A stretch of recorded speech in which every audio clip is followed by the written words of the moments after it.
Como é que você tá, meu querido? Fala, seu maluco. Bom, como que Bem você chama? demais você, Bruno. Ô, Bruno, seja Licença, bem-vindo. viu?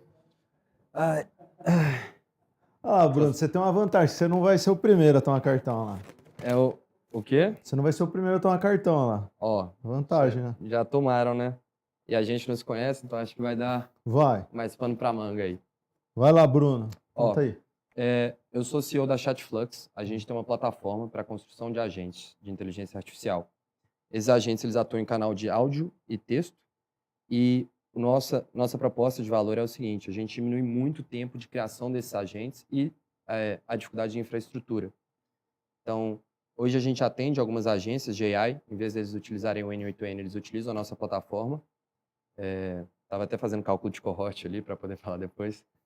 E a gente também tem clientes enterprise. Esses clientes enterprise hoje em dia são a fonte de funding da nossa plataforma. Então, são clientes que faturam ali mais de 10 milhões, alguns estão na casa de mais de 5 bilhões por ano, 10 milhões por mês. E esses clientes, hoje em dia, eles atuam como fund porque a gente é bootstrapado. Então, esse é um panorama Boa, geral. você está Assim. usando o cliente para se financiar. Você não É, é ué. bobo, não. Uma coisa, você falou que esses enterprises é que são principalmente os que financiam. Mas o seu cliente CP, assim, o cliente principal são os pequenos e médios? São as agências. Porque as agências, elas conseguem ter um net churn negativo. Então, a gente, quando coloca uma agência dentro da plataforma, ela costuma trazer outros clientes. A velocidade de crescimento delas, hoje, com a cohort que a gente tem de agências, é de 28% ao mês, durante os 12 primeiros meses. Então, a gente consegue ter um crescimento de consumo constante, um net churn negativo e uma série de outras vantagens, né? A gente colocou algumas agências só dentro da plataforma, não escalamos isso, porque a gente não tinha um sistema de billing automatizado. Então, gerava muito problema de conciliação, a gente tomou muito calote já também. E aí o que a gente fez, em paralelo a isso, o time de tech foi desenvolvendo essa solução de billing, a gente já investiu bastante aí nela, e a gente foi prospectando esses clientes enterprise para a gente poder ter fund e continuar desenvolvendo a plataforma. Mas a plataforma é a mesma do enterprise e das agências ou tem uma diferença É a mesma. de serviço, sei lá? Os enterprise têm uma camada de serviço, as agências não. As agências, elas utilizam software puro, então, vamos colocar aí, as agências são SaaS mesmo, e os enterprise a gente tem a camada de serviço, que é todo Porque a setup. agência é a camada de serviço, né, do cliente final, né? Exato. Então, você fornece sistema, a agência é o serviço, o cliente recebe a solução inteira. Mas no caso dos enterprise, você faz o papel da agência também, né? Exatamente. Então eu tenho um ciclo de feedback bem curto, porque eu consigo ver o que está dando pau dentro da minha operação também, Sim, porque quando eu estou atendendo esses caras. você pilota a própria ferramenta, né? Como se fosse Exatamente. uma agência. Tá. E onde que está o principal desafio hoje? Eu acho que o principal desafio hoje é a gente continuar com essa flywheel que a gente tem dos enterprise. Hoje em dia a gente tem 7 projetos enterprise rodando simultâneo, dos quais 2 a gente já está faturando. Eles têm um ciclo de venda que é bem longo ali, algo em torno de 6 a 9 meses para a gente começar a faturar. E todos eles vieram a partir de networking. Então, hoje em dia a gente tem uma dificuldade que é tipo, como que eu vou continuar com esse crescimento, considerando que eventualmente meu network ele vai se expandir, mas não na mesma velocidade que a empresa pode crescer e atender esses clientes.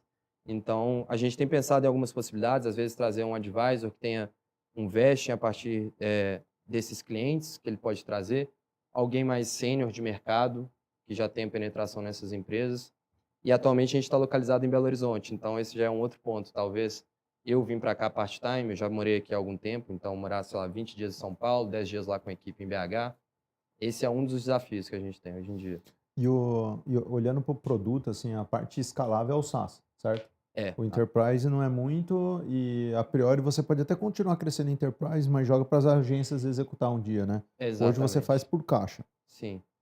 Mas o SaaS, você falou que se encurta o tempo da criação de agentes, mas chega a ser 100% automatizado, sem precisar colocar a mão? Não. SaaS mesmo? O SaaS, sim, para as agências. As agências, hoje em dia, elas têm algumas opções. Elas podem utilizar N8N ou se não, alguma outra plataforma de construção de chatbot. Aí são trade-offs que eles têm. O N8N, que é uma plataforma de automação, você conhece? Sim. É uma plataforma de automação, ele é um blank canvas, né? Você consegue construir o que você quiser, o que é muito bom para um aspecto, que você consegue fazer qualquer agente. O cara fica perdido. Mas, por outro lado, também você tem um problema gigantesco de infraestrutura. Então, vamos supor, você colocou um cliente lá, aí muda a API da Meta, muda a API do WhatsApp, muda a API da OpenAI. Antes era chat completion, agora é, sei lá, conversation. E aí você tem que mudar todos os seus endpoints. Então essas agências elas têm uma dificuldade muito grande de escala, porque elas começam a perder muito tempo com manutenção dos clientes. E a gente cuida de todo esse back-office para elas. Então elas só precisam preocupar com o prompt. E a gente pegou uma abordagem que é similar ao que a Shopify, o WordPress faz, que é modularizar o software. A Shopify você tem, sei lá, milhares de apps, o WordPress também. E esses apps eles dão novas funcionalidades para sua loja. Assim como o WordPress, os apps dão novas funcionalidades para o seu site. Você pode construir desde um e-commerce até uma plataforma de membros. E o que a gente fez para a construção desses agentes também foi isso. A gente colocou uma série de aplicativos já prontos. A ideia, conforme a gente for tendo caixa, é construir um SDK, deixar que desenvolvedores externos também consigam construir esses aplicativos, de modo que quando a agência chega lá, ela não precisa construir nada, entendeu? Já está tudo pronto e a gente consegue reduzir muito o tempo de onboard. Um dos desenvolvimentos atuais... Porque no final das contas ela vai mais habilitar funcionalidades ali, módulos do seu negócio e a customização fica só em nível de prompt, é isso, né? Exatamente. Então é como se a infraestrutura já está toda tá pronta. pronta. Exatamente. Você separou a infraestrutura do prompt. Né? Exato. Já é assim hoje. Então, a gente também está caminhando... Hoje, um desenvolvimento também que a gente fez, na nossa agência interna, hoje em dia o pessoal já não utiliza mais o front da plataforma para fazer setup. É tudo através de uma AI conversacional. Uma dúvida, Bruno.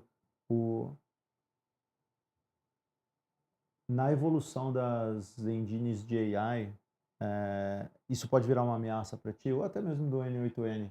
Eles Não. começarem a atrapalhar, a separar mais infraestrutura de prompt, até mesmo pela lógica de múltiplos agentes, de orquestradores e tal.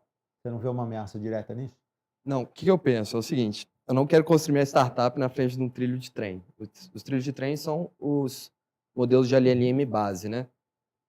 Eventualmente, todos esses modelos de LLM base vão convergir para um mercado de commodity. Então, eles têm uma pressão muito grande para eles desenvolverem essas soluções, igual você está narrando. A nossa solução ela tem uma peculiaridade que a gente está fazendo contato direto com o cliente, então eu gero muita informação. E, eventualmente, eu consigo virar um CRM para esse cliente final da minha agência. Então, hoje em dia, o cliente final da minha agência, ele já tem um live chat que ele consegue conversar, consegue controlar essas conversas. Então, o cliente final da minha agência, ele acaba também ficando preso ao software ao longo do tempo, porque todas as informações do relacionamento que ele tem com o cliente ficam também dentro da plataforma, entendeu? A partir de dados, né? Então, pensa o seguinte, a agência, ela constrói o agente. Aí a gente tem lá a nossa plataforma. Ela dá acesso ao cliente, o cliente tem um live chat, ele tem um CRMzinho lá, Kanban, a gente também está expandindo essas funcionalidades, e ele controla todos os pontos de contato que ele tem com os clientes finais por dentro da plataforma, entendeu? Então, o software, ele é grudento de um lado para a agência, porque ela desenvolve dependência, porque agora ela só precisa fazer prompt, ela não precisa lidar mais com infraestrutura nenhuma, e nem API, nem nada. E para o lado do cliente também tem uma dependência, porque ele começa a trafegar todas as informações, que é uma outra tese que a gente tem também, que a linha entre CRM e Omnichannel, elas vão se tornar cada vez mais blur com AI.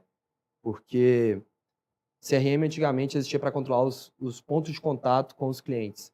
E com AI, esses pontos de contato, Vão ser automatizados, né? 90% deles vão ser automatizados. Você não precisa nem ter o CRM, né? Exatamente. Então, a gente aposta muito nessa tese. Então, essa é a tese para o cliente final da agência, que a gente vai fazer ele ficar preso na plataforma, e ao mesmo tempo para a agência, a gente quer que ela fique presa na plataforma, porque a plataforma é boa para construir agentes, entendeu? E como que você vê, assim, hoje é um mercado que ainda está em construção, então está bastante confuso e tal. O que você está fazendo, ele está mais a maior parte ainda faz como serviço, né? Então faz muito um agente, não faz como infraestrutura, como vocês estão fazendo, certo? Você diz os concorrentes ou a nossa solução? Os concorrentes. Eles fazem o que você faz, só que não no nível de infraestrutura, ele faz no nível de agentes. Exato. Quando ele faz dessa forma, você consegue ser competitivo ainda assim em preço com ele? Eu consigo. Aí, vamos lá, né? Para agência, você está falando em relação a agências? São agências que fazem implantação de agentes mequetrefe. O nosso produto ele é mais caro para a agência, entendeu? Só que a escalabilidade que eu proporciono é muito grande. Então, vou te dar um exemplo. Hoje em dia, a gente tem a média A desse escala por causa da manutenção, né? Manutenção é muito Exatamente, fácil. manutenção e tempo de onboarding. Eu consigo reduzir o tempo de onboarding hoje de uma agência de 40 horas para 8 horas, entendeu? Contando com as reuniões que ele vai ter com o cliente. E depois o tempo de manutenção é inexistente, porque eu tomo conta de toda a manutenção. Pensa, o cara tá lá com a API key do cliente, aí vai bater o rate limit, ou se não caiu num loop conversacional porque pegou com outro agente. Então tem uma série de micro-otimizações que vão gerando um estresse operacional, um nível de entropia que é muito grande para a operação dessas agências. Então, nosso maior case é uma agência que entrou com a gente em janeiro do ano passado, eles tinham só um cliente. Em agosto, eles estavam com 30 clientes operando dentro da nossa plataforma, saíram do MRR de R$ 200 para MRR de R$ 8.000, e eles só tinham 2 sócios operando.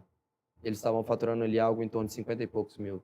E eram dois jovens, entendeu? Então, a gente consegue proporcionar um ganho muito grande para eles. E a agência, ela serve principalmente para você não ter a dor de cabeça de ter que lidar. entender, de lidar com o cliente lá na ponta, os detalhes, personalizar, tal.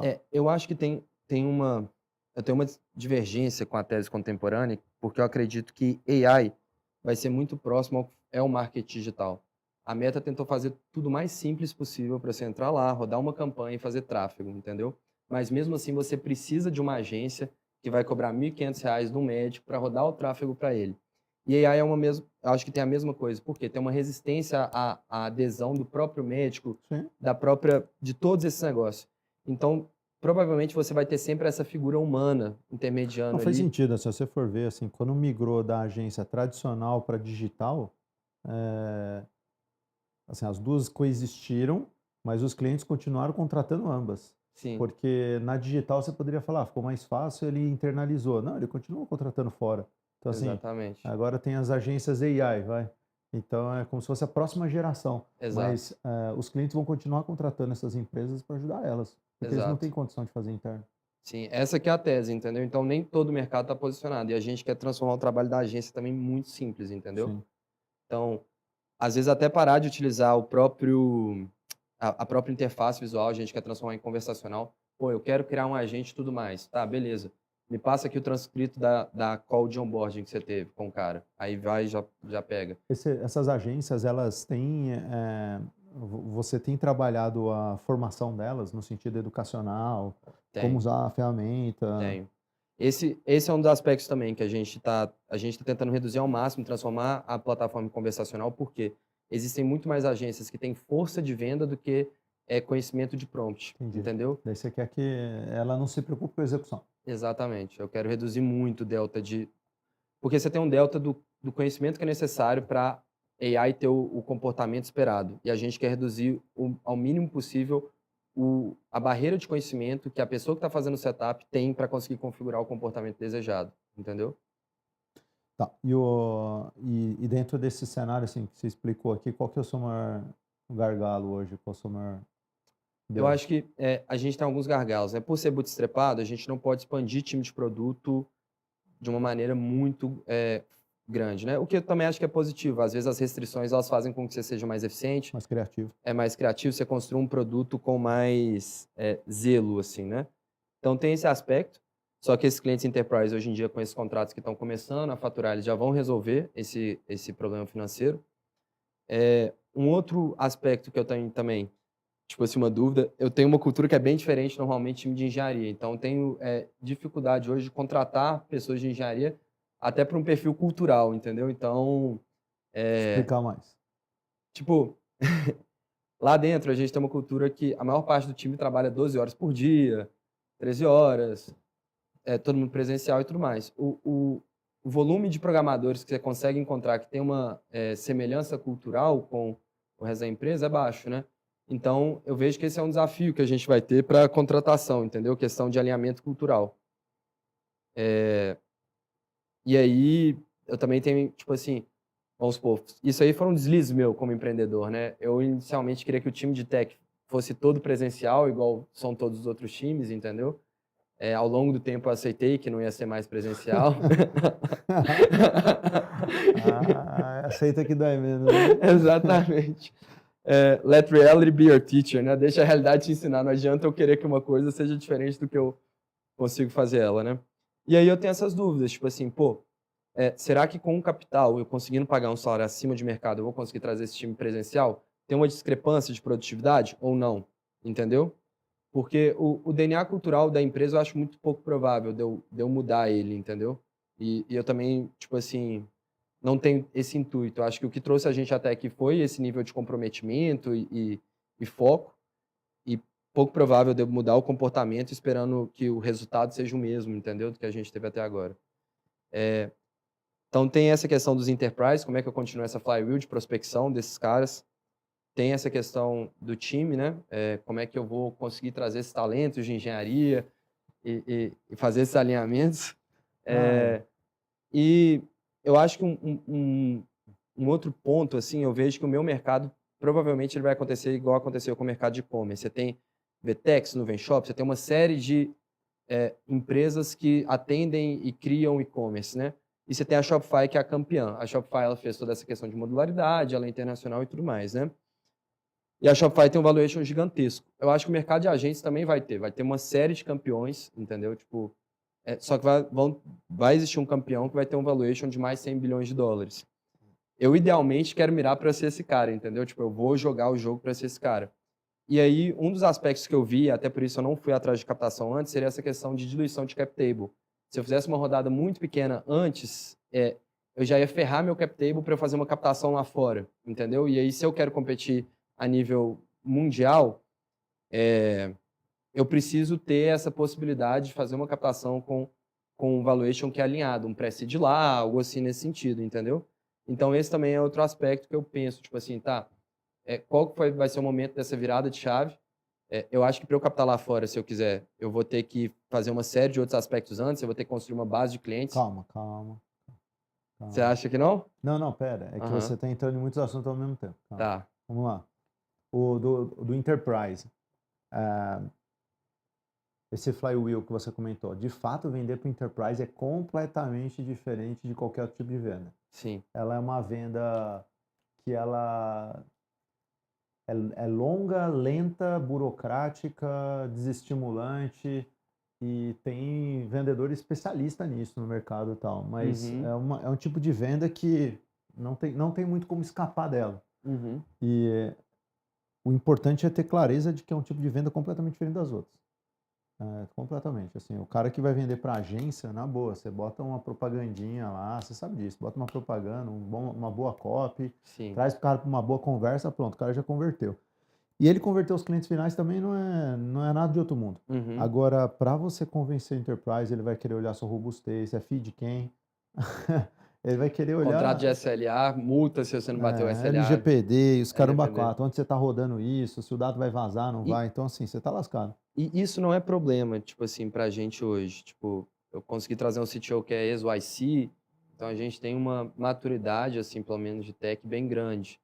O problema que eu vejo é o seguinte, o meu produto ele é muito conflitado, normalmente, assim. Sim, E aí eu tenho que entrar C-level, tipo, eu tenho que entrar ou com CEO ou concordo. com CTO, e aí ele vai me jogar, tipo, para baixo dentro da hierarquia.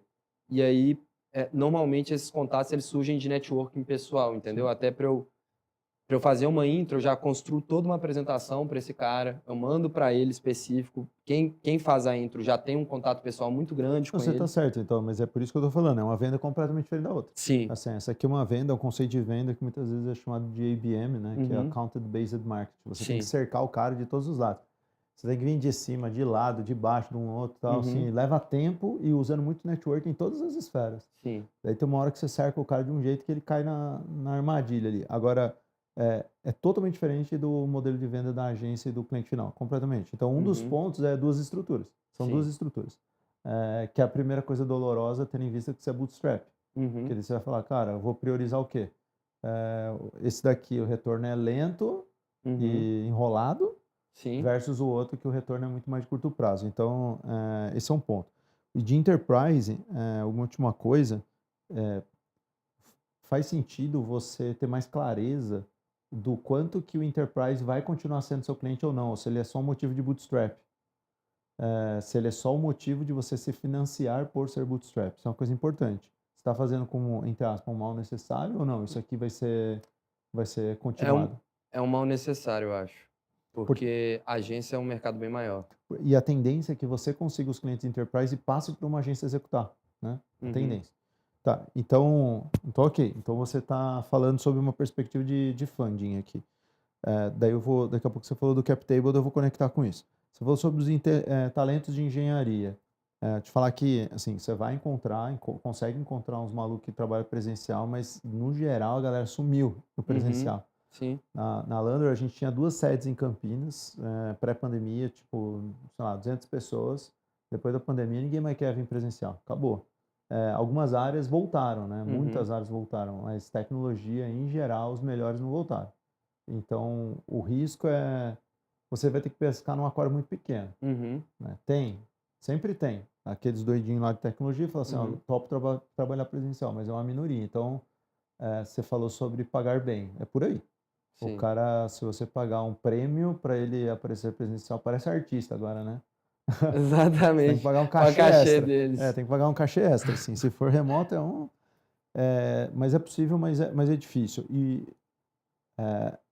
uma coisa que eu acho que mas aí tem que tomar cuidado, é que você colocou isso na conta da cultura.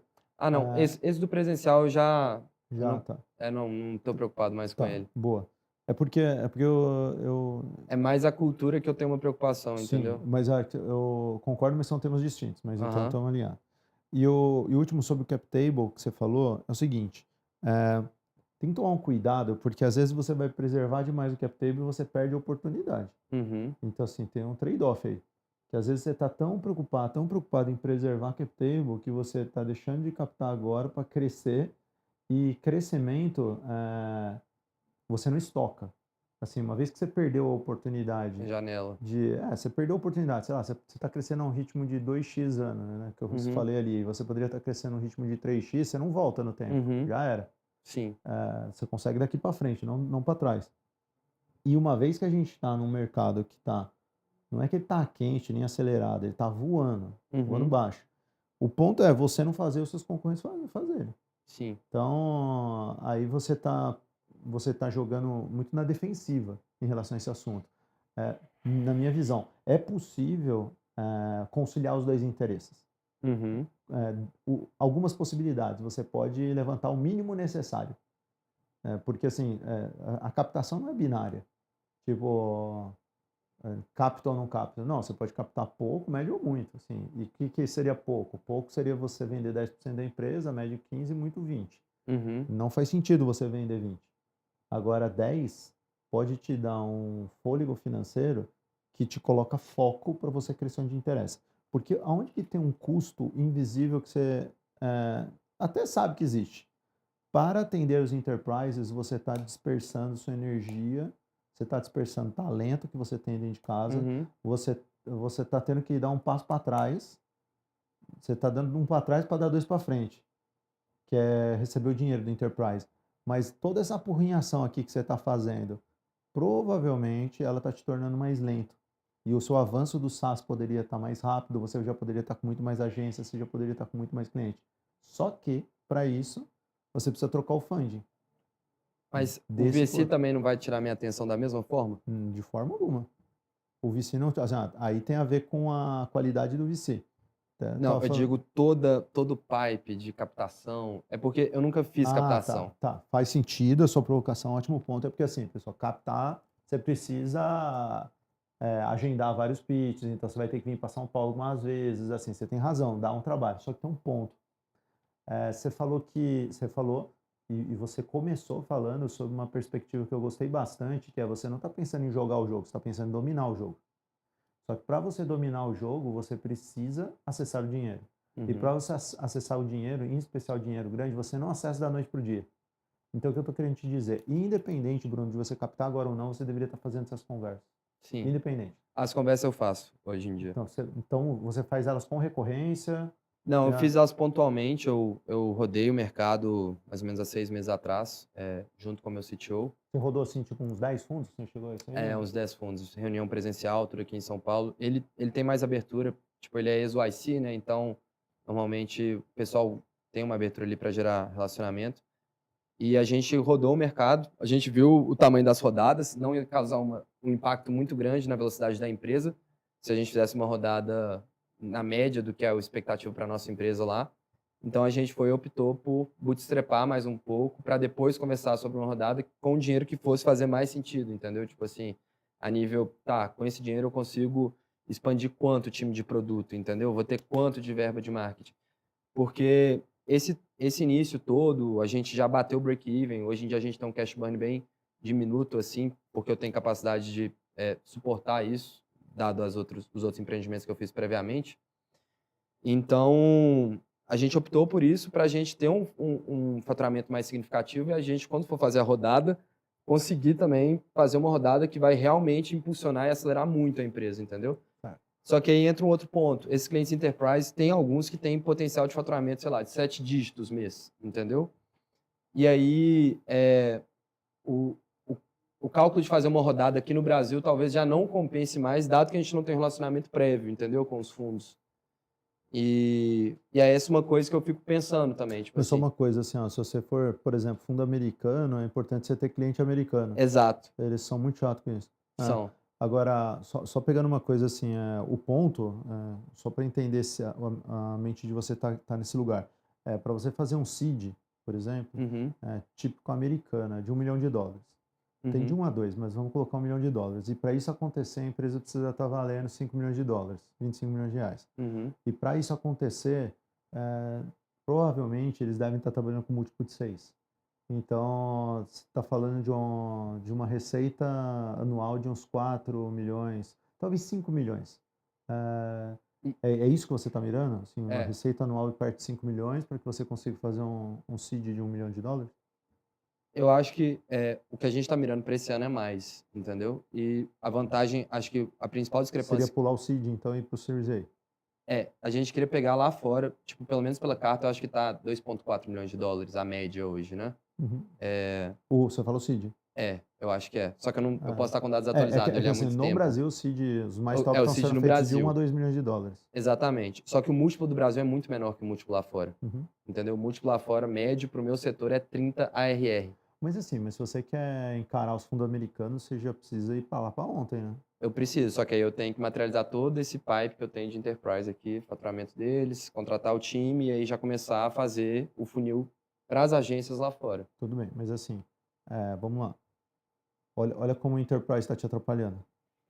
Só assim, depois olha a gravação e olha a cara que você fez pro Enterprise e o desânimo que você mostrou e o tanto que parecia que tinha uma âncora amarrada na sua perna na hora que você falou. Não, ele é Então, bom, ele é bom. Não, assim, é bom, assim, é bom para gerar dinheiro. Agora, assim, ele tá, assim, visivelmente na sua declaração que você mostrou que ele tá te agarrando. Porque eu falei assim, por que você não vai para fora? Pô, tem que deployar esses caras e tal, tudo mais. Porque eles são o meu funding, eu Por causa preciso do do dinheiro, funding. tá. Mas assim, e se esse funding levar 2 anos? Ah, não leva isso tudo, não. Então, 1 ano? Acho que uns 3 meses. Sim. 6. Tá quente desse Tá tanto assim? quente, tá. Os projetos começaram todos ano passado. Tá. Porque o ponto só de cuidado é assim, nessa de preservar demais o cap table, você não tá acelerando o que você poderia. Poderia de... Tipo assim, é como se você estivesse amarrando demais uma coisa na outra. Aí uma outra pergunta. O Enterprise te gera o dinheiro que serve de funding para você começar a ir para os Estados Unidos. Uhum. Para você... Quanto tempo você vai ter que... você coloca na linha do tempo isso aí. Dá uns... Você foi otimista ou você pessimista? 6 meses para você desenrolar esses Enterprise. Daí você vai começar a ir para o mercado americano. Você acha que vai levar quanto tempo lá para entrar? Para fazer o go-to-market todo, as campanhas. Se fizer... Pela sua cara. Não, é porque tem 2 formas de fazer, né? Ou você faz virando noite e tudo mais, e aí você consegue fazer em 3 meses, entendeu? Ou pode demorar 6 meses, entendeu? Isso, então vamos dizer 3, 6 meses. Então, olha só, digamos, 3, 6 meses para o Enterprise vingar, 3, 6 meses de 6 a 12 meses. Para você. Assim, e sendo mais realista, tende mais a 12, isso aí. Sim. Porque tem variáveis que não estão tão sobre o seu controle. Uhum. Como, por exemplo, abrir o mercado americano, você vai ter que... eu não sei o quanto que o seu sócio lá da YC conseguiu criar relacionamento forte no mercado americano, mas do que eu já vi, empreendedores brasileiros que foram para lá sofreram. Porque não parece, mas assim, aqui a gente tá super conectado. Todo mundo está conectado a todo mundo. Uhum. Você tá um pulo de conectar comigo, um pulo de conectar com qualquer um aqui. Quem é empreendedor nessa área, está tudo muito próximo. Agora lá você está a uma distância bem razoável. Sim. E tem outra coisa que aí é perigoso, que assim, os caras do Vale, eles são, estou falando do Vale do Silício, mas Estados Unidos como um todo, eles investem muito neles mesmos. Sim. Mesmo você entrando no mercado americano, fazendo um go-to-market, ainda assim você tá atrás deles. Uhum. Então, qual que é a minha pergunta? É o quanto não faz sentido você se fortalecer mais no mercado brasileiro antes. E esse fortalecimento, o quanto não passa por captação de dinheiro. Até porque é o seguinte, o mercado brasileiro é gigantesco, o mercado brasileiro tem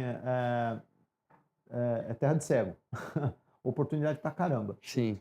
Você vai lá, você vai precisar de muito mais capital do que do que você precisaria no Brasil. O que eu estou querendo dizer? Eu concordo contigo que os valuations lá são melhores, os aportes lá são melhores, mas lá o investimento é muito maior. Uhum. Para você Tudo fazer é mais caro. tudo é mais caro. Eu lembro quando o Patrick do iFood vendeu a participação dele, tal, foi morar nos Estados Unidos e começou a investir lá. Ele voltou, cara. Por quê? Ele falou assim, cara, com R$ 1.000.000 aqui eu invisto em umas startups da hora lá. Lá é US$ 1.000.000. US$ 1.000.000 uma startup bosta. Ele falou, por quê? Porque as melhores ficam na mão dos caras que já estão no Das esquema do. aceleradoras, de todo Os mundo lá. caras já tem os esquemas entre eles lá. Então, os melhores projetos ficam com esses caras e os piores ainda são ruins e custam caro. Então, tomaria cuidado com isso. Esse flip para o mercado americano, ele não vai ser tão fácil. Sim. Talvez até ele tenha mais sentido se você de alguma forma conseguisse aproveitar uma espécie de M&A ou qualquer coisa do tipo, uma operação americana. Tá. Você pega um cara americano lá que está fazendo alguma coisa meia boca lá, Uhum. sei lá, ele já tem algum tipo De customer base. e que você consegue chegar entregando puta produtividade, produto muito melhor, talvez funcione melhor. Mas a provocação no seu caso, Bruno, se você não está andando com uma âncora na perna só porque você está preservando demais cap table, sabe? Só um ponto de cuidado. Eu tenho uma ressalva quanto ao AVC, que é o seguinte, eu posso estar otimizando para um modelo que o retorno esperado é de 1 em 100, entendeu? Quando eu faço uma captação, eu gero uma pressão, um alinhamento que o meu modelo de negócio tem que ser um modelo ultra escalável. E eu não estou preocupado no meu modelo não ser ultra escalável hoje, entendeu? Eu quero que a empresa dê certo. E quando eu começo todo o roadmap... Aí faz sentido você segurar. Quando eu começo todo o roadmap, eu começo a otimizar para um outro aspecto que não é. Então, por exemplo, se eu pego um anjo, o que ele está olhando é a minha possibilidade, qual que é a minha... minha perspectiva é igual pegar mulher. Em tese, o que deveria importar é o quão gente boa eu sou, o meu caráter e tudo mais. Mas o que eles olham é, tipo, com quem que eu estou andando, quem que provavelmente vai pegar ele daqui a pouco. E aí eu fazendo um paralelo para isso seria o seguinte, se eu pego uma rodada agora, o fundo está preocupado para a próxima marcação a mercado. Então eu começo a ter uma pressão de queima de caixa, eu começo a ter uma pressão de otimizar o modelo para KPIs que às vezes podem ser muito agressivas e não necessariamente tem a ver com o produto. Então, por exemplo, hoje eu tenho um net churn negativo, eu poderia estar acelerando o produto a nível de agência, entendeu? Só que eu acho que o produto ele poderia ter um nível de... as cohorts de crescimento poderiam ser muito maiores, porque eu ainda tenho a barreira do cara que não sabe prompt. Ele tem uma dificuldade. Então, às vezes, se eu tivesse com o fundo colocando grana, a KPI está batendo, vamos acelerar a agência e não importa, entendeu? E, ao mesmo tempo, eu ia estar me esfolando no mercado, porque eu ia estar gerando reputação negativa, detratores e tudo mais. Então, o outro aspecto que eu tenho nesse momento agora é que eu quero que a empresa dê certo, entendeu? E para mim, às vezes, o meu conceito de dar certo é diferente dos outros stakeholders, entendeu? Momentaneamente. Acho que, eventualmente, essas coisas convergem, entendeu? Sim, sim, tem razão. Isso aí é uma das coisas mais importantes, assim, você tem que estar super alinhado com o fundo. Só um ponto não olha fundo de modo... Cada fundo é um fundo. Tem fundos que são doidinho, eles vão te tratar como se fosse uma multinacional. Tem fundo que é extremamente estratégico e consegue pensar nesse longo prazo contigo. Ele não está tão preocupado com o curto prazo. São fundos mais robustos, onde a tese é de longo prazo. Se você for pensar, o cara vai ficar 10 anos contigo. Sim. Então, se você hoje, ou amanhã, ou depois está lá enroscado com crescimento, ou está precisando de um tempo, ele não está tão preocupado com isso. Agora, tem muitos que agem sob uma perspectiva curto-prazista. Que é do tipo, cresce aí a qualquer custo para remarcar o preço para colocar outro para dentro do jogo. Uhum. Então, é só tomar cuidado que existem fundos e fundos, né, Sim. nessa, e até, eu não sei, lá na UIC ele teve investimento e Teve, tal, teve outros funds. Teve a rodada de fo 10 milhões. fora do Brasil ou lá? É, fora do Brasil, Fora do Brasil ele fez uma rodada depois, a startup dele, de 10 milhões de dólares. Com um valuation, se eu não me engano, de 60, algo assim, mas entendeu? ele é empresário americano? Estava Não, lá? Estava brasileiro. no Brasil. É. Mas o IC dá o selo, né? Aí, Sim. aí é diferente. Ela é porque, para quem não conhece, é um programa de aceleração ferrado lá do Vale, né? É o maior do mundo, eu acho. Tem uma startup que eu investi, que é a Bot City, ela passou também pelo YC. Uhum. É brabo, assim, porque por trás estão grandes investidores do Vale, né? Então ali é Sim. uma porta de entrada que dá acesso. Você cria vários stakeholders que vão te ajudar ali depois, né? A fazer as próximas rodadas, às vezes abrir portas para clientes e tudo Vocês mais. pensaram em submeter a própria empresa ao YC? A Eu acho que Chatflux? a gente já submeteu, só que eu acho que a nossa tese hoje, ela soa mal pro que o mercado tá querendo, entendeu? Tipo, a primeira pergunta que eles costumam fazer normalmente, tá, por que que um cara específico não vai ganhar de você, entendeu? Quando a gente começou a fazer a tese lá atrás, a perspectiva já era diferente e a gente tinha uma reprovação. Agora eu acho que a nossa tese está alinhando mais com o mercado, entendeu? Tipo, antigamente o pessoal perguntava, vai ter essas agências mesmo? Você acredita que vai ter? Será que vai ter? Hoje em dia acho que pouca gente se pergunta, assim, as agências aparentemente elas vão ser o elo com o cliente final. Exato. Só que a gente está nessa tese desde 24. Então, eu acho que o mercado naturalmente vai chegar para essa narrativa, entendeu? E aí vai ser um momento até às vezes mais propício para a gente entrar lá. Só que não é uma coisa que hoje, assim, eu acho que faria sentido no momento que a gente está com esses clientes entrando, Sim. enterprise, a gente tendo fund, entendeu? Uma coisa só, Bruno, assim, me parece fazer sentido o racional que você está falando, acho que a entrada no mercado americano, a tendência é que leve mais tempo, tanto Sim. pelo tempo que você vai levar para deployar o enterprise, como para conquistar esse mercado. E você traz uma coisa que eu acho importante, que é assim, quem está trabalhando nessa linha de frente que você está indo, existem muitas incertezas, Uhum. entre os empreendedores e entre os fundos também. Ninguém tem tanta clareza de quem vai ser o vencedor. Sim. Tem uma tese que tem sido meio forte, que é essa do Vertical AI. Quem tem conseguido verticalizar tem conseguido chamar atenção, porque Uhum. aparentemente o restaurante vai ter uma empresa forte para ajudar elas com AI, Uhum. escola, sei lá, imobiliária, todos os setores parece que vão ter um ou mais players fortes ajudando elas a viver esse novo mundo. Uhum. Agora, o seu caso não é um caso de nicho. O seu caso é um caso mais de plataforma. Aí existem várias crises, né? Assim, o quanto que o que você está fazendo não colide com uma evolução do Cloud Code lá, por exemplo, com a sofisticação dos orquestradores de agente. O quanto que isso que você está fazendo não está muito mais conectado com essa engenharia de base das AIs. Uhum. E não discordando que as agências na ponta vão estar trabalhando, mas quem pode sobrar em algum momento é você, não a Sim. agência. A agência vai estar lá na ponta, mas na outra ela vai estar usando a plataforma do Cloud para fazer o deploy desses agentes. Aí eu entendo que hoje isso parece distante, que eu estou te falando, que o Cloud não tá indo na direção que você está indo. Uhum. Mas com a velocidade com que as coisas evoluem em AI, isso é o que bota o bode na sala de todo mundo, né? Que é doido, assim, quanto mais você se aproxima de plataforma, mais escalável você é, mas mais próximo você fica desses caras. Quanto mais para serviço você vai, mais você parece uma agência. E daí Uhum. menos escalável você é, menores os múltiplos, menos interessante. Então a gente tá numa encruzilhada e você tá no meio dela. Porque assim, você não é uma agência, embora nos enterprise Uhum. você age como tal, e você não é uma plataforma de base, Uhum. uma LLM que sustenta o sistema. Então, você está no meio. Você vai ser espremido pelo sistema ou não? Ó, minha tese é que não, porque a gente vai atuar também numa camada de dados muito próximas do cliente, entendeu? E a gente consegue utilizar esses dados para ser o CRM do cliente, entendeu? Dados é uma coisa interessante, porque assim, sem o Sim. dado, a AI não serve para E eu nada. tenho E todos os touch organizar os points. dados, é uma coisa que as empresas não sabem fazer. Exato. Então, a nossa tese do que vai segurar, vamos supor, o moat ao longo do tempo, seria justamente essa adesão do cliente final da agência, entendeu?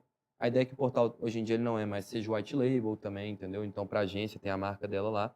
E a gente entra até em um conflito com essa questão do SaaS vertical, né? Que eu acredito que tem um nível de adaptação que os clientes na ponta, eles querem, entendeu? E Sim, aí, esse SaaS vertical, ele sofre muito com isso, porque ele tem, ao mesmo tempo, todos os custos de ser um SaaS, que é tipo equipe de isso é desenvolvimento, verdade. todo esse pipe, e ao mesmo tempo ele tem todas as dificuldades de ser um serviço, que é ficar personalizando solução, entendeu? Então, a minha perspectiva é que talvez essa tese ela não está 100% validada, nem 100% validada, entendeu? Eu acredito que a agência que está lá com o cliente, que às vezes vai até rodar o tráfego dele, vai construir a AI dele, ele vai ter muito mais propriedade para poder gerar um resultado para esse cliente, estar junto dele, entendeu? Para o cliente ter uma permanência. Entendi. Você tá confrontando que, assim, uma agência bem munida pode conseguir resultados melhores do que um vertical AI. Porque o Vertical AI ele tem o malefício dos dois lados, entendeu? É porque ele tem, assim, de certa forma, ele está pronto para aquele setor, mas de certa forma ele vai tentar empurrar modelos prontos. Exato. E se o cliente quer, que é parecido com um pouco com o modelo de SaaS, né? E Uhum. se de outro lado ele quer personalização, ele vai precisar ir para as próprias ferramentas. E eu acho A que tem gente- um segundo agravante ainda. O mercado ele funciona a partir de níveis de consciência. Mas pensa só uma coisa, nem todo mundo vai estar preparado para pensar as próprias soluções. Talvez a gente está falando aqui de um 80-20. E assim, se o 80 vai estar para um lado ou para o outro, a gente não sabe. Mas o que É. acontece? Você acha que o restaurante tem condições, até mesmo cognitiva, alguém lá parar e pensar as próprias soluções? Não, eu A acho maior que parte é assim, me dá o que tem aí, que eu vou usar isso aí porque são as melhores práticas, entendeu? eu acho que essa solução normalmente pensa no restaurante. Ele vai contratar, vai ter o amigo dele que abriu uma agência e aí ele vai fazer tráfego para esse restaurante. Aí, ó, viu uma solução de AI, vamos implementar aqui porque você não está conseguindo responder a tempo e aí vai fazer as personalizações mínimas ali, entendeu? E eu acho que tem um outro agravante que é o seguinte: quando você fala de verticalização de um software, você tem uma mesma solução para todo o mercado ele trabalha a partir de níveis de consciência. Então, a partir do momento que uma solução ela é difundida no mercado, ela já não é a estratégia ótima mais dentro do marketing. Sim, concordo. Ela passa a ser a média. Ela passa a ser a média. Então, você sempre vai ter uma necessidade de personalização se você quiser ter Mas performance. por isso que eu falei do 80-20. Sim. O Mas... 80%, que são os medíocres, Aham, medianos, seja como quiser, eles vão estar usando soluções prontas. E eu concordo que os top players vão estar usando modelos com agência personalizando. Concordo. sim. Mas não é muito diferente do que é hoje, assim. É só os top players que metem a mão em código, faz sistema próprio e tal. Exato. Mas isso pelo menos garante a longevidade do modelo, a Sim, existência dele, né? Porque essa é uma das grandes dúvidas que o pessoal tem. Pô, será que essa startup com essa Tesla vai continuar existindo? E aí tem um mas outro faz aspecto. sentido. E tem um outro aspecto também que é o seguinte: a gente vai ter todos os dados. Então, se a gente quiser construir os modelos e tudo mais, eventualmente, né? Pô, eu quero um template para um disk delivery, entendeu? Eu posso ter o template lá pronto, entendeu? E ele consegue, como eu tenho personalizações, o software é mais modular, eu consigo também fazer essa personalização, entendeu?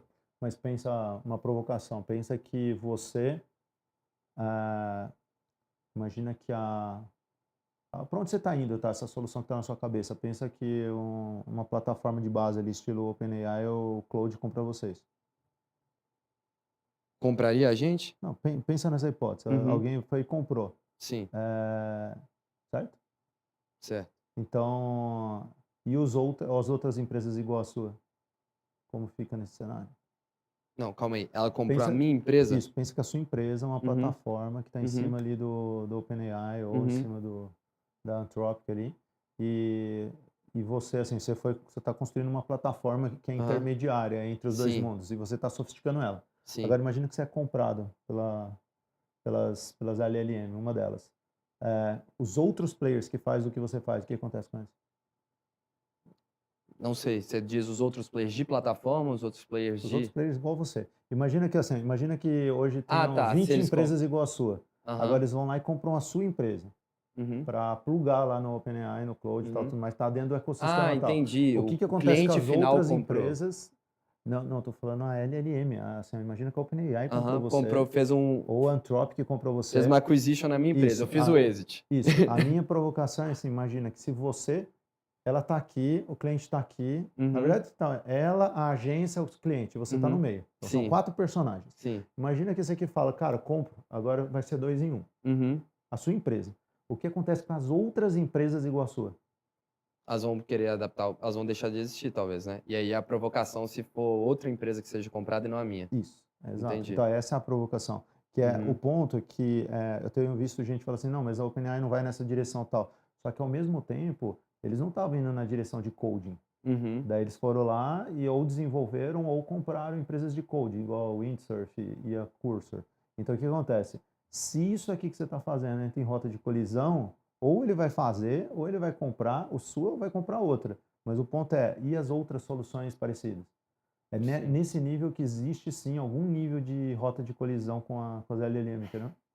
Pode existir. É, mas essa rota de colisão, eventualmente, ela pode existir em qualquer uma das aplicações, não? Sim, pode.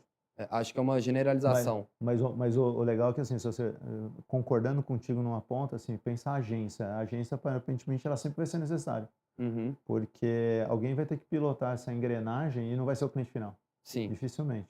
Agora, o ponto de cuidado é você, eventualmente, pode até, esse lado enterprise seu pode ser uma proteção, porque vai saber para onde vai parar essas plataformas.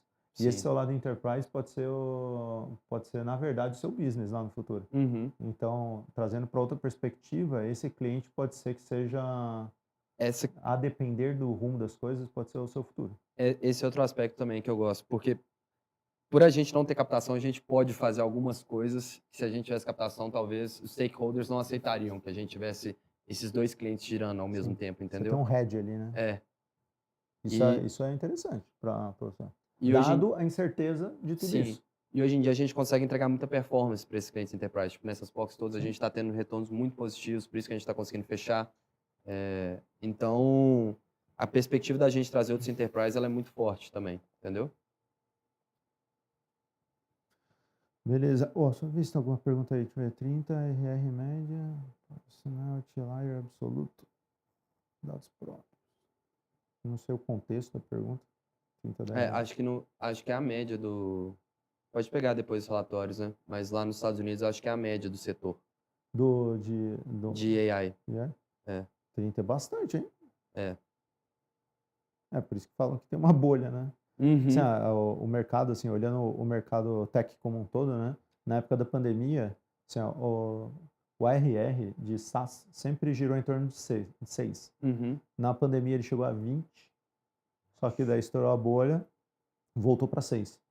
Então é interessante, né? Quando se falam que potencialmente existe uma bolha em AI, é isso aí, ó. É o mesmo múltiplo que estourou quando é acima já, que estourou na época do Zoom ali, Se eu não me engano, o N8N fez uma rodada com 60 né? de ARR. Enfim, É é isso isso. aí, vamos ver, né? Vamos descobrir em breve. A Uhum. Meta vai entrar em agente WhatsApp, dia da noite. Então, isso aí sim, assim, que a Meta vai entrar nessa parada Com de agente certeza. de WhatsApp, com certeza. Eles já estão tateando isso faz Uhum. tempo já. Então, beleza. Tem mais algum ponto, Bruno? Pra gente Tem. terminar? Vai lá, Eu bora. gostaria de perguntar sobre questão de vesting para time. Como é que você vê isso? A nível de, tipo assim, pô, tem um cara que tem um potencial grande, ele ainda não está materializado, vamos supor, um júnior, e eu quero trazer ele para dentro da jornada, ou senão um cara que já está dentro do time, às vezes ele vai ocupar uma cadeira, igual você estava narrando, até de, sei lá, de 300 mil de investimento em ads até 1 milhão, e agora eu tenho que trazer um outro. Como é que você faz esse controle de equity pool? Só uma pergunta. A sua ideia é pagar menos do que ele vale no mercado ou pagar igual com stock option? Qual que é a lógica? Pagar igual com stock option. Só que eu quero trazer os talentos, tipo assim. Tá. É porque existem as duas lógicas, assim, tem Uhum, aqui a empresa não tem funding nenhum, assim, e uhum. daí ela precisa usar É, de mais SOP para pagar a conta. hoje em dia, esse é o nosso cenário, entendeu? Mas, tipo, materializando o faturamento, a gente tá com esse pipe agora batendo, eu quero pagar o que o mercado paga, ou se não a mais. Mas eu Tá. vejo que só isso hoje não segura, entendeu? Vamos lá. O ponto é, assim, como você já vai estar com esses clientes girando e tal, tudo mais, o mais normal é que você pagasse realmente o que o cara vale mais o stock Uhum, option. Então, um é o curto prazo, o outro é o longo prazo, né? Como se fosse uhum, a renda fixa e variável do cara. sim, É, o vesting, assim, algumas boas práticas que eu sugeriria, dedicar no mínimo 10% da empresa para isso. uhum, Isso aí tomando por base boas práticas até do Vale ali, de 10, e se você quiser ser agressivo, 20. uhum, No gringo a gente alocou até 20, uhum, a gente acabou deployando 13%. sim, Então, esse é um ponto, acho que um ponto de partida, 10% ali parece ok. A outra coisa é você entender que esse pool aqui você vai ter que Uhum. esticar, né? Porque ele não é para agora, não é distribuir Sim. 10% agora, é 10% ao longo do tempo. Quanto mais o tempo passar, mais o 0,1% funciona, Aham. porque a empresa vai ser maior e tal. Uhum. Então, no começo é mais difícil. Uhum. Qual que é o ponto? Se você já tiver com algumas dezenas de milhões valendo, algumas dezenas de milhões, já é irrelevante. Uhum. Porque você consegue, por exemplo, um júnior, ordem de grandeza, 50, 100 mil reais em Uhum. stock option. É o que Entendi. você tipicamente traz É para isso esse que eu cara. queria saber. Entendeu? Assim, uma prática que eu já vi bastante empresas usar, tá? Assim, estagiário. Pô, o Uhum. estagiário é brabo, o júnior é brabo, tal, tudo mais. Esse 50, ele tem potencial de sair com mais de 1 milhão. Uhum. Porque pelo estágio da empresa, ela pode Uhum. se multiplicar por mais de 20 vezes. Uhum. Então, ainda que tenha diluições e tal, assim, esse cara vai ser com 1 milhão, é mais ou menos isso. Essa é a Entendi. lógica.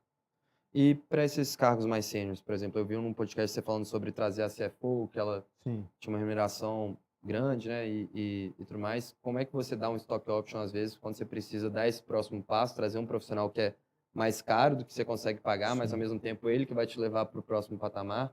Tá. Só um cuidado que são os degrauzinhos que você tem que Aham. subir, né? Assim, num primeiro momento, você vai ter um monte de generalista na empresa e você vai Uhum. começar a trazer os primeiros especialistas. Você vai trazer um cara brabo em growth, um cara brabo em dados, sei lá. Esses caras, eles estão numa camada de gerente sênior, gerente Uhum. sênior. Esses caras, eles, em geral, você consegue trazer com uns 200 a 300 mil reais de Uhum. participação. Uhum. Então, o potencial de saída dele, multiplicando por algumas dezenas, já é bem maior. Dá quanto? Dá uns 5 milhões, assim, o potencial de saída dele.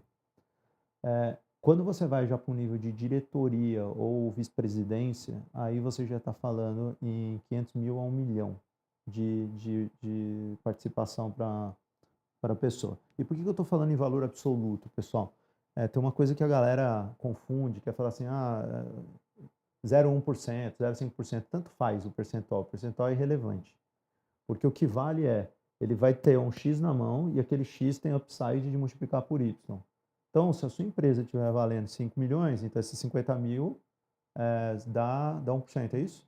É 1%. Uhum. Agora, se você tiver com uma empresa que vale 50 milhões, esses 50 mil é 0,1%. Uhum. Tanto faz se o cara está recebendo 1 ou 0,1, tanto faz. O ponto ele está recebendo em valor absoluto aquilo e o potencial é de multiplicar por dezenas de vezes. Por isso que eu Entendi. falei sempre em valor absoluto. Entendi. Agora você faz o double check para ver se cabe nos 10% lá, 20% que vocês escolherem no Uhum. pool. Então, resumindo, júnior, 50 pau, assim, meio ordem de grandeza. Um Uhum. júnior, 50 pau, um pleno, vocês podem estar falando num 100 pau, um Uhum. senior e talvez 100, 150, você vai fazendo uma escada. No gerente sênior já é uns 200, 300, que é Uhum. nível 6. Então, imagina que Uhum. o júnior é 1, o gerente sênior é 6, já dá uns 300 pau. Daí, diretor e vice-presidente. O VP já é pelo menos meio milhão. Uhum. E eu não sei se você precisa desses caras agora, Ah, não, né? eu só tô querendo Especular mesmo, tá? entender. Porque, de novo, quanto maior a empresa for, mais faz sentido esse 500 mil. Sim, sim. No começo, 500 mil pode ser 10%. Agora, Sim. lá pra frente vai ser 1, meio. Exato. Não, e também para eu ir tomando as decisões ao longo do tempo, né? Por exemplo, eu já estou distribuindo equity, né? E aí, conforme eu for distribuindo equity, às vezes eu posso tomar uma decisão errada agora, para os próximos meses, né? Que vai impactar lá na frente quando eu tiver que distribuir mais ainda, entendeu? Sim. É isso. Pensa assim, ó, se a sua empresa, ao longo do tempo, né? A gente está falando que você vai distribuir isso ao longo de 5 anos, sei lá, coisa assim. Uhum. Então, pensa que você não deveria distribuir mais do que 2% Ao ano. ao ano. É um Entendi. jeito de pensar um mecanismo de Boa. proteção. Perfeito. Beleza, Bruno? Leandro, Valeu pelo muito papo. obrigado. Tamo Top junto. demais. Tirar Obrigado, uma viu? fotinha ali. Bora.